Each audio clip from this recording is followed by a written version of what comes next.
Thought that was where you were. All right. Hi, this is Dr. Albright, and we are at the police heliport station on the west side of Columbus. So for all my students out there, we are right here on the west side. And with me, Hi. This is Lieutenant Jack Harris. How's everybody doing? All right, we're going to take a tour of the police heliport station right now. So if you want to follow us along, we will tour here. We were going to go up today, but since it is windy outside, that's not the safest. So we're just going to take a tour and then get in the helicopter and let you see what it looks like from the inside. Awesome. All right. Well, I don't know how you want to do this, but we're going to start kind of backwards of how we normally start because of C-19. And I guess I better take a step back, just for social distancing. That's important, you guys. Right now, I see all those faces now. I see some people like this. I see some people like this. That's awesome. You guys all right? Good? Thumbs up if you're good. All right. All right. Oh, cool. All right. So right now where we are is in our main operations hangar. And this is where we keep all of the helicopters. And I don't know if you can, you can flip your screen around there. There's 2 helicopters right now. We have a total of 5, but right now, 2 of the helicopters are, 3 of the helicopters are in for maintenance, and these 2 we're using for patrol. So we're gonna walk on through here, and we're gonna start kind of at what we consider the front door of our facility. And then we'll come back to all the cool stuff. So just bear with us as we walk. It's a little bit of a hike, but we're healthy and we're able to move. And here we go. How are we doing out there? Is everybody doing all right?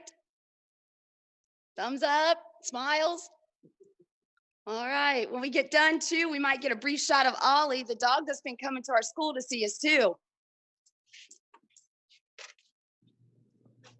All right, we're getting there, just a little further.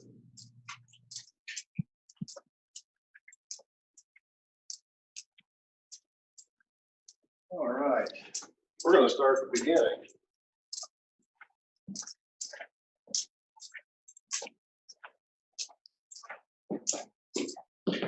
Okay. Well, here we are at the front door of the police heliport. And if you were going to come visit us, this is where you would enter.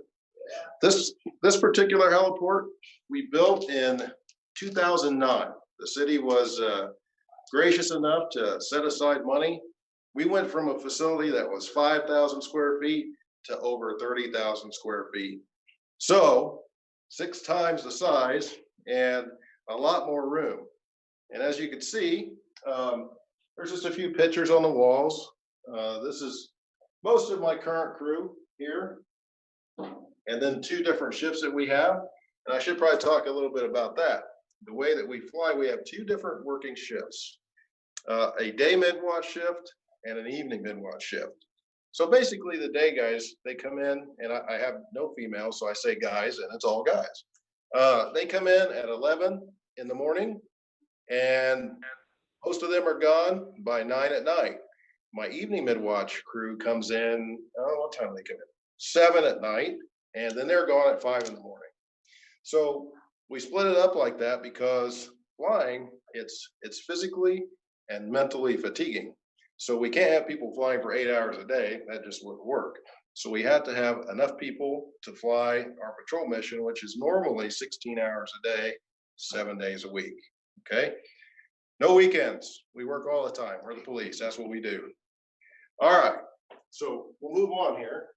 There's some neat things that I'd like to point out. This is our unit brand here. I don't know if you guys can see that. It's pretty cool. And that is the same as this. We wear that on our flight suits. We are accredited. And what that means is we follow best practices in what we do. Everything that we do is accredited, and it is the best practice that we've seen really in the world. Okay. Then some artwork that was donated to us when we moved into the facility.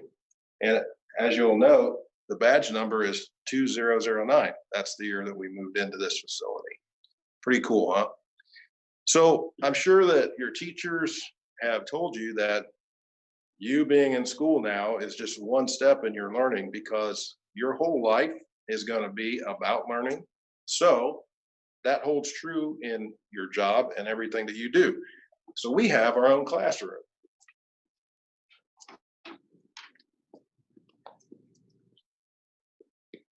As you can see, and this might be good or bad news to some of you, because you think, well, if I get out of school, I'm done with school. Well, I hate to be the one to break it to you. That doesn't happen. You're always learning. And if you're not learning, then you're doing something wrong. But we are always training. We have to. We have to stay on top of everything that is happening in the airborne world and also in law enforcement. So we'll train. We can train pilots in here. We can do police training in here. And we have meetings in here. We also have, during Red, White, and Boom, a giant buffet in here, which helps add to all of our waistlines. It's true. Anyway, very boring. We'll keep moving. Along the wall here on this side are some of the former members of the aviation section. And as you can see, some of the helicopters look a little different than what you're used to seeing. This is an image of our old heliport. And as you can see, very small compared to our building now. Now, you guys haven't seen the outside of it, so you really don't have anything to compare it to. But if you could put about 6 of these buildings together, that's how big the building is now that we are in. This wall on the other side is a wall that I hope not to see any of you on. These are people that, if it wasn't for the helicopter, would have gotten away. We captured them. And this isn't everyone. We're probably about halfway through that board right now. So we don't want you over here. We would love to have you over here, right? All right. So this area that we're in now, we call this the ready room. And every day when our officers come in, this is where they get ready to go up on a flight. And they'll come in here and they will look at our flight schedule, and they're gonna see, if you could kind of show them, this is our flight schedule, and they can see what helicopters are gonna fly, what times they're working, and when they'll get to go home and all that. Oh, that's convenient. We just lost power here, but our generator is gonna kick on in just a few seconds. Wow, that's really something. There goes the generator. Wow, that was pretty cool. Anyway, a little excitement. Hey. So in here, we have a very neat thing that helps us as pilots. We have our very own for-real flight simulator. And I'm gonna take the phone from Dr. Albright here. I'm gonna have her sit down so you can get an idea of how big this is. Come around to this side.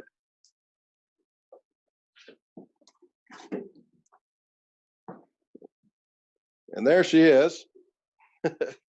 She's going to be, looks like she's getting ready to take off here and is going to do some flying.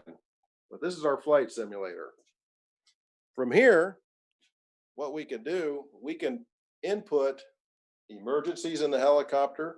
We can input different types of weather situations, and we can do actual real flight training from this device. This computer here, we can actually put somebody from the airport, Columbus Airport, CMH is what we call them. We would put them right here, and we can engage in real-time communication with them to help us understand and learn what we need to do in the flight environment.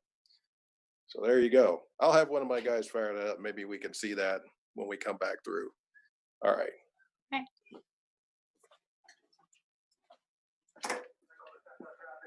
So some of my staff is here today. I have one of my sergeants. This is the evening midwatch sergeant in this office over here. You can show them what he's doing. His name is Sergeant Raleigh. He's actually being transitioned into our helicopters and will be flying them very, very shortly. He's hard at work in there. That's his office. And over here, This office belongs to my day mid-watch sergeant. He's not here today. And we'll go back this way again.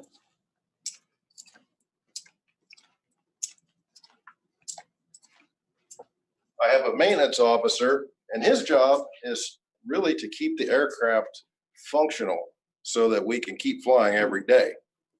I was safety training officer also. His job is just what it sounds like. He keeps all of us safe and he trains all of us. Come on in. Now, you may be saying, well, why does the police have an awesome weight room? Why do they need all that stuff? Well, we're required to take a second class medical. And in doing so, we need to be in shape. So when we go to the doc and they say, well, it's time to take your blood pressure. Let's see what's going on. Well, if we're in that break room during red, white, boom, adding to our waistline, then we're going to be in trouble. So we have this gym to help keep us in shape. It's a really nice gym, lots of fun. And I'll be in here in about 1 hour. All right.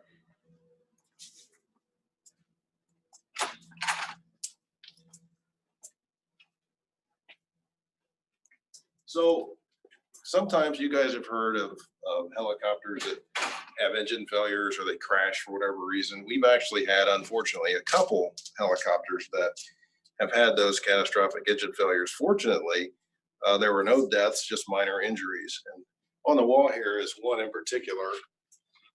And I don't know if you guys remember, but this helicopter had an engine failure. And this is just south of downtown, kind of on the west side along the Scioto River.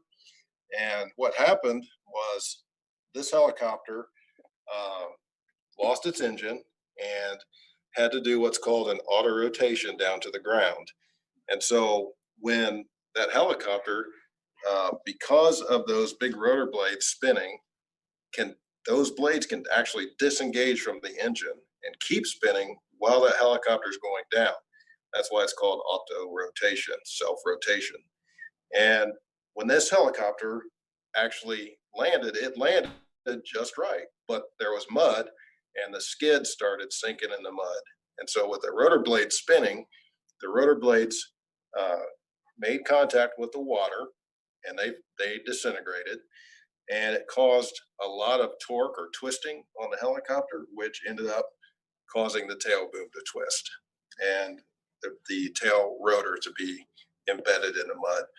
But I'll show you this picture up here, just to prove to you that nothing happens too consequential. This was the pilot and this was the observer. We're going to talk about what those positions are here shortly. So it was a good circumstance, or actually a good ending to a bad circumstance. So there you go. All right. Our officers have their own office in here, and in there, we're just like any other police substation. We have different tasks that the officers have to do every day. They're required to check their email every day.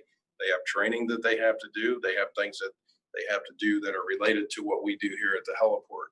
So they're busy.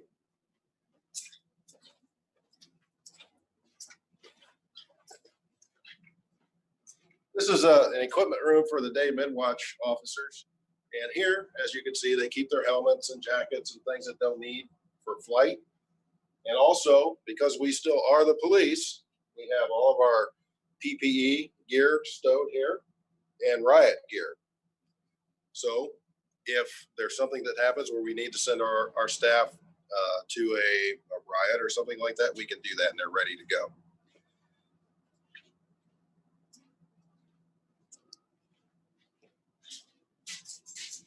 This hangar is called our maintenance hangar, or as I like to call it, sick bay, because this is where all the helicopters that need repair are stowed. The light will come on here in a minute. Maybe. Maybe not.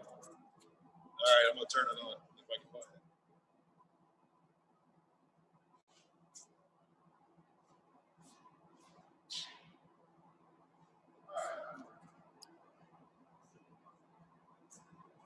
So you may be wondering, well, what's going on with this helicopter?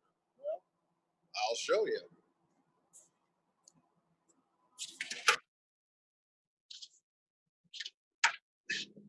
There's no engine. All right. There's no engine in this helicopter. So this helicopter is waiting for that engine to come back. So we fly these engines for 2,000 hours, and then we have to send them out to be overhauled. And so that's a lot of time, but for us, it's really not. As you can see, the helicopter looks seemingly okay. The same is going on with the other helicopter over there. The engine is out for overhaul. So we have to put them in the hangar, and we'll wait till the engines come back, and then we'll put them back in service. All right, so let's go get to the fun stuff now. We're gonna go get in a helicopter. We're gonna talk a little bit about that. All right. All right.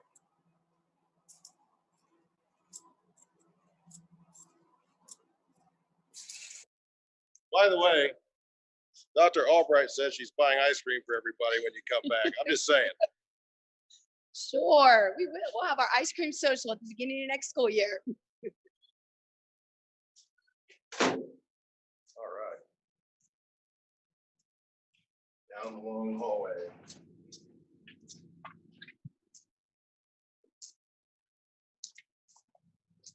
We'll take a stop by my office and I'll show you some of the gear a little closer. All right. Well, welcome to my messy office. I wanted to stop by here and just show you a couple things about what we use every day. First of all, gloves, flight gloves. They may look kind of flimsy and kind of ordinary to you, but they're really not. These gloves are made of leather and Nomex. So when they go on, they look form-fitting because they are. So Nomex is a fire retardant material that will help protect my hands if there is a fire in the cabin. So all of our crew members are required to wear them during flight.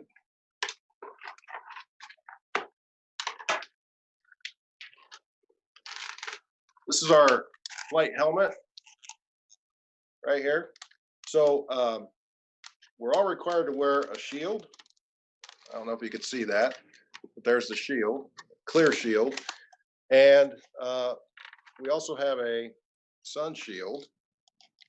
See, pretty cool. These helmets are about $1,600 a piece, $1,600 a piece. They have earphones in them, and this cord connects into the helicopter so that we can hear. It's very loud in the helicopter, so we need to have good equipment so we can hear, and also something to protect us if there is an engine failure or an accident or incident. All right. We'll move on out to the operations hangar. Oh, and by the way, the flight suit that I'm wearing is also made of Nomex, and it does the same thing as my gloves do. Keeps me protected in case of emergency.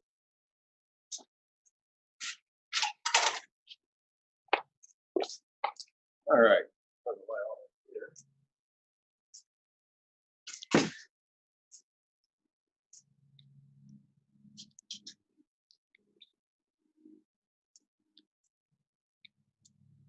So here we are at the helicopter. We'll talk a little bit about what's on the outside of the helicopter. So first of all, you probably noticed that there are 5 main rotor blades and 2 tail rotor blades. There's a reason for that, and we'll get to that in just a second. But more importantly, let's talk about the police stuff that's on here. A lot of people ask if we have guns on the outside of the helicopter. No, we do not have guns on the outside of the helicopter. We have guns with us, but not on the outside of the helicopter. What we do have, this guy right here, if you live on anywhere in Columbus and you have been out and about and you're watching what the helicopter is doing at night, the big bright light you see is coming from this. It's called an SX-16 night sun. This night sun is capable of producing 30 million candle power. That's basically around 16,000 lumen. You can talk to your math teacher about that. They'll get you through there. Anyway, if I turn this light on and I put my leg up to it, it would burn my leg.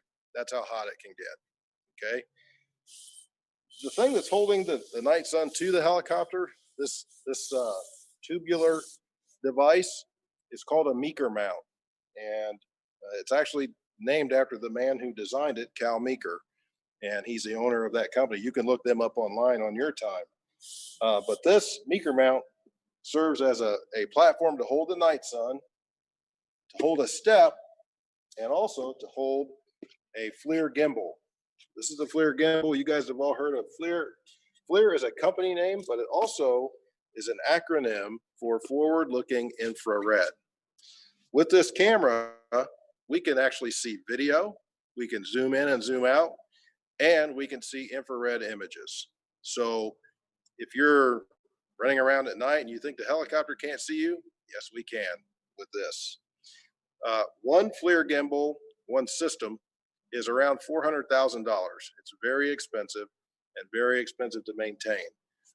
The SX-16 night sun, brand new, is about $95,000. And the bulbs, if we burn a bulb, these are not LED, so the bulbs are around $1,500 a piece, $1,500. So it's a very expensive setup. The helicopter itself, this helicopter is an MD 530 FF helicopter. And the reason it's FF and not just F is because it's a converted 500E model helicopter. As you see, this helicopter does have an engine. Watch your head.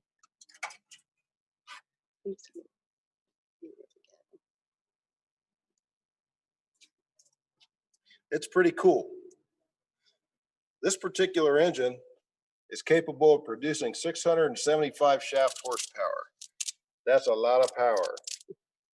It weighs about 200 pounds. It sits in the helicopter at about 47 degrees, and it's a very nice engine. So this engine is called a reverse flow engine. And basically air comes in from the top of the helicopter. It's basically sucked in, compressed, which makes it very hot. It comes in, I guess I should have left this open. It comes in through what we call swirl tubes right here. Air comes in, it's very hot, and it gathers right here. So once it reaches a certain temperature, we say, okay, we're going to introduce a spark from here, and there's one on the other side, and then we're going to introduce fuel. When that spark and the fuel and that hot air come together, it makes a little explosion about this big, about the size of a softball. Well, you say to yourself, if an explosion occurs, there's got to be a release of gases. That's where the turbine part comes in. So you have that explosion down here, and the gases now flow back up. That's the reverse part, back up through the engine, and they turn wheels, metallic wheels inside the engine. Those wheels are connected to a shaft, and that shaft turns gears in a gearbox, which you can't see. It's kind of up in here. And those gears then turn the rotor blades. I can show you. We'll just turn those blades the way it goes. So the main rotor blades and the tail rotor blades are connected, and they spin counterclockwise, both of them. So as I spin the tail, look what's happening to the main rotor. See how that main rotor is spinning around? And so once these blades develop enough inertia and spinning, this one will be spinning about 15,000 revolutions per minute. And up here, we're looking for about 473 to 477 revolutions per minute. And now we can fly once that happens. And so that little tiny engine is able to make all that happen. You're talking with the helicopter and us in it, you're talking about roughly 3,200 pounds.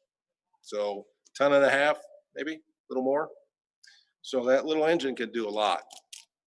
All right, let's see what's inside the helicopter.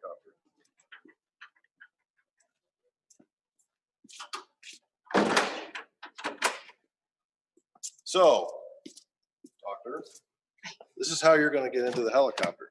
All right, put this down. You're going to put your right hand here, your right foot there, spin up here, leg over to cyclic, okay? All right. Got it. Here we go. How much you use? How many people think she's going to do it okay the first time? Right? How many people don't think she's going to do it okay the first time? There she goes. Hey, look at that. First time. She's a veteran, let me tell you. All right, there she is. Okay, so I'll give that back to you, and we'll talk a little bit about what this side does. All right. So what you're looking at, and I'm going to turn some of this stuff on here in a minute. I'll come around the other side. I hope all of you are getting the science lesson today. There's a lot to talk to your science teachers about and what you've heard today.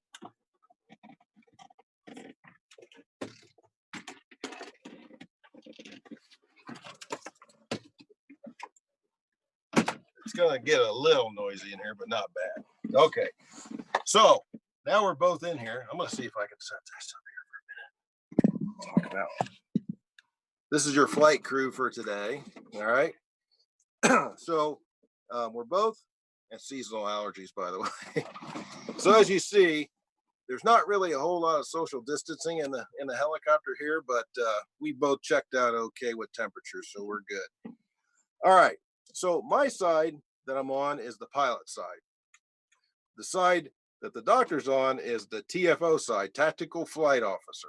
Okay. So my job as the pilot is to fly the aircraft. That's it. That's all I do. The doctor's job, well, she is now the reason why we're putting the helicopter in the air. That is what I call the bread and butter seat. She is the one who's going to direct the flight and tell me where to go as far as what we need to do and see. I'll hand this back to you. So let's talk a little bit about the flight controls.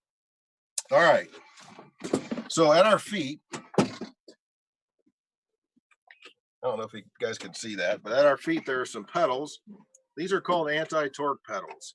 And that tail rotor that I was spinning in the back, well, I'm controlling the pitch of that tail rotor with these pedals right here. I need these pedals to keep the nose of the helicopter straight. Otherwise, it'll do this. It'll just kind of drift around. I don't want it to do that. I want it to stay nice and straight. So that's what these pedals are for. What we have in between our legs is called a cyclic. Okay. Yeah, you can show yours if you want to. I can't see it anymore. Yeah, I'm kind of bulky, so. Yeah. This is a cyclic. What this does is it makes the helicopter go forward, makes it go backward, makes it go left, makes it go right. But when we're flying, we might only move it this much.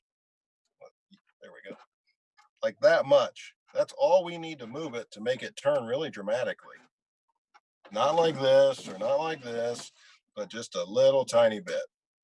Okay. And then this device, I have one on my side. This is called a collective. And so I'll move it. What this does is makes the helicopter go up and makes the helicopter go down. It also has attached to it a throttle. And you can see I can turn it from my side. See how that's turning? That's full throttle and that's idle. And that turns the helicopter off. Okay. So those are the flight controls. Now, let's turn this instrument panel on here and see what's happening. And pretty soon, our equipment's going to boot up.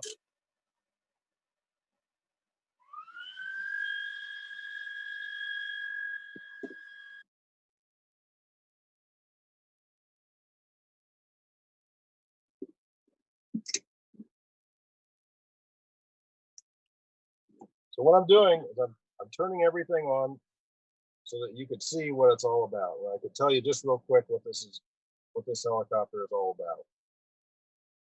So the GPS is not going to be able to tell us where we are because we're inside right now. It can't see us. So there's going to be a lot of errors on the screen. But basically, this device and this device are communicating with each other. They're computers.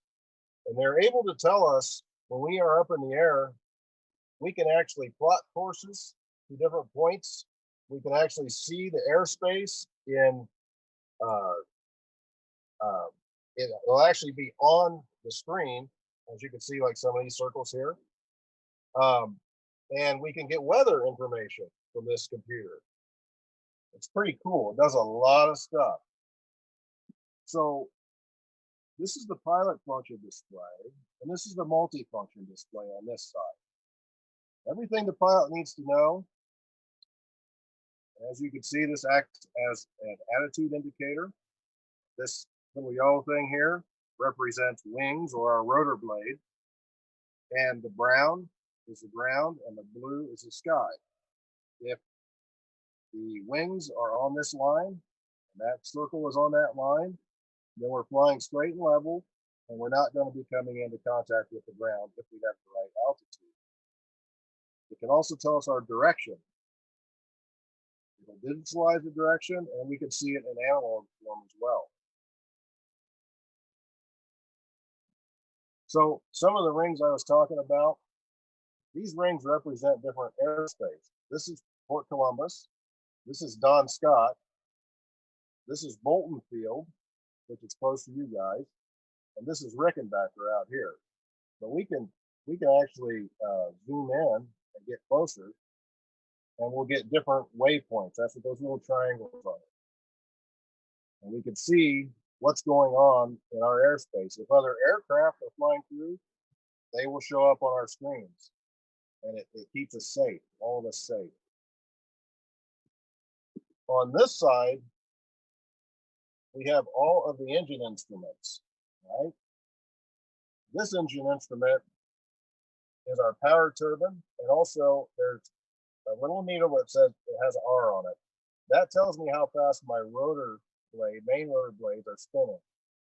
And those two needles, there's two needles there. They always have to be together. We call it married. Those needles have to be married all the time. And we want those needles to be right here where it says 100 when we're flying. This is our engine oil pressure. This is our engine oil temperature. This is our airspeed indicator. And if you're wondering how fast a helicopter will go, we can only go to 130 nautical miles per hour, which is about 152 miles per hour. This is a torque meter, which tells us how fast and in the engine. This is a fuel gauge, very, very important. We don't ever want to run out of gas. This is our altimeter. So I have an altimeter here, and I also have an altimeter here. And then this is the N1 gas producer, which is where that little explosion takes place. That's what it's tracking. It's making sure the thing is good in there. And this is an ammeter. This tells me what kind of power I'm using in the aircraft. This is a stopwatch, and we use this for starts and stops and cross-country flying. So here we have police radios. We have a transponder. You guys have heard of transponders, I'm sure.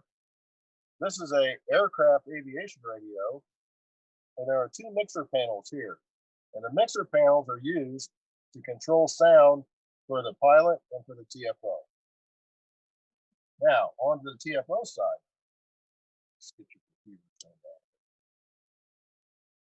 on. Now, come on here momentarily. So let's talk about this computer. This is a tactical mapping computer system. And what it does is it enables us to get to targets within a very quick, short amount of time, or the quickest or shortest amount of time. Our average response time is 1.33 minutes. That's for the entire city. Now, that doesn't mean we can get clear across the city in 1.33 minutes, but that's an average response time. But it's still, even 5 minutes is pretty quick for a police response after we receive a call.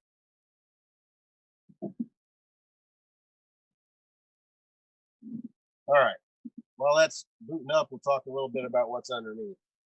We actually have a siren and a public address system here, so we can talk to you while we're in the aircraft and you're on the ground. This is a digital video recorder, so we can record the images that we see on our monitor. Uh-oh. The controller went, but anyway, I'll get out and grab it. You want to stand by? That's not going to play nice, so I'm going to turn it off. I'm going to turn this off. All right. So the computer doesn't like it when it's inside. It likes to be out and free. So here we go. I'm going to jump out. Oh, safety features in the helicopter. We have a fire extinguisher here, just in case. Okay. We have another monitor over here so that the pilot can actually see what the tactical flight officer is looking at. All right, I'll be right back.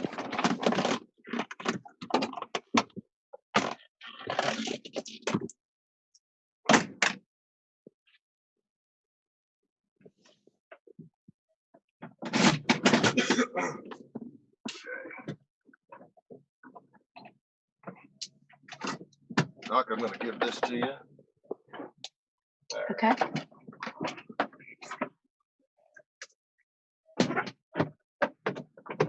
Okay. So we talked a little bit about the FLIR. Remember the FLIR gimbal out here? So this is how we control it. So if the doctor was flying with us, she would have to control the FLIR gimbal and also this little guy right here. This is how we control the night sun. So you have that and that. Go ahead. I'll put this cable right here. So as you can see, she literally has her hands full with equipment that she's going to have to use during the flight. And she's going to have to control the computer. And she's going to have to talk to everybody on the ground and keep us all together for your safety. Do you think she can do it? Do I have any thumbs up? Nothing? Oh, man. I got a thumbs down. Thumbs down. You know what? I promise you she could do it after we gave her the appropriate training. I guarantee it. And you could too. Any of you can. We just would have to train you. That's all.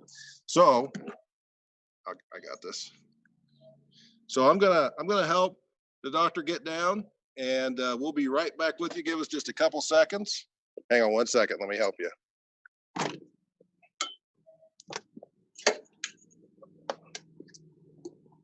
Now getting down is a little tricky, but I'm going to be here just in case. There she goes. Look at that. Like a true champion. There you are.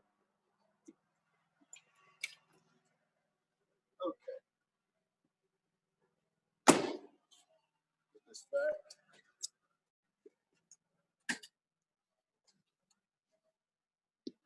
Here's the back seat of the helicopter.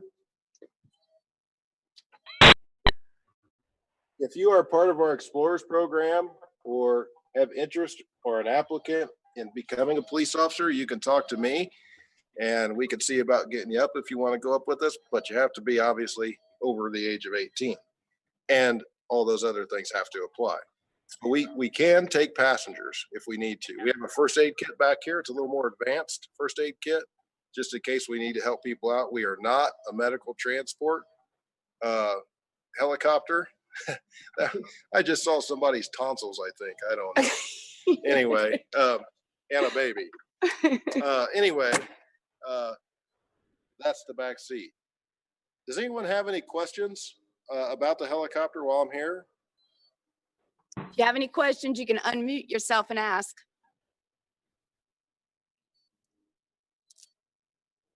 No. Okay, very good. Maybe one. Oh, is there one? Somebody unmute? Hey, hi, baby. Very cute. All right. What do In case you you're wondering- In case you're wondering how we move the helicopters, as you can see right here, it's over. There is a transport cart wrapped around this particular helicopter, and we just grab it by the skids.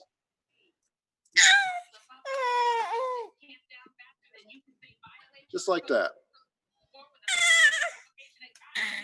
It's a pretty effective way to move it, and we have a tractor that we will use.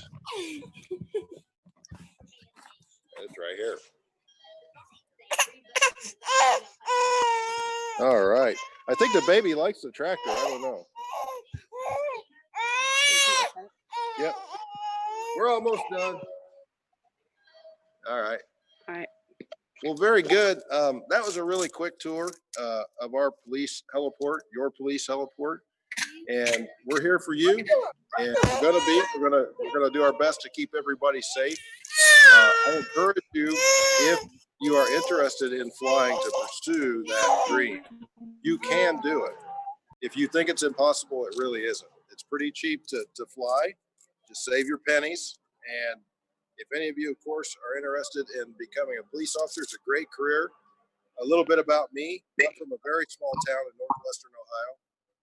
And I've been doing this job since 1987, which I think is before a lot of you were born. All of you were born. And I love it. It's been a great career. I've done a lot of things here. And the city of Columbus is a great place to work in and for. So I encourage you, if you have an interest, pursue it. And any of you, if you have any police questions or aviation questions, all you got to do is ask me. I'll be glad to help you out in any way I can. Thank you guys so much for your attention. And I know some of it was boring, but I hope you enjoyed learning about our helicopter a little bit. All right, let's give a thumbs up to Lieutenant Jack Harris, and thank you for taking us through the police heliport. All right. Well, you guys enjoy your time, and hopefully things will get back to sort of normal for you this summer, and stay safe. Thank you. Yeah, you're welcome. All right, we're gonna walk out here real quickly. We got a couple of the therapy dogs here that you can see again that are usually in our buildings.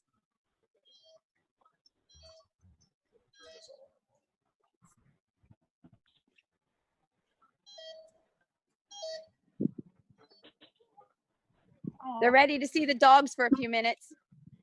How you doing? Good. They're all here. What did you get on here today? I don't know. I can't. How you doing, guys? Ollie, sit. Here, sit. Yep. Andy, sit. Nope, turn around. Do you see? You see? There you go. Say hi to them. Oh. Say hi to them. Right here in the screen. This is There you Andy and go. Ollie. Having a good time. All right. Well, I hope everybody had a great time today and got your tour. Look for more of these. We're going to keep trying to do a couple more of these. We might possibly get to the horse barn. So we'll send more invites out to you. And if you have any questions about all the science and math you learned today, please email those teachers and get on your Google Classrooms. Bye.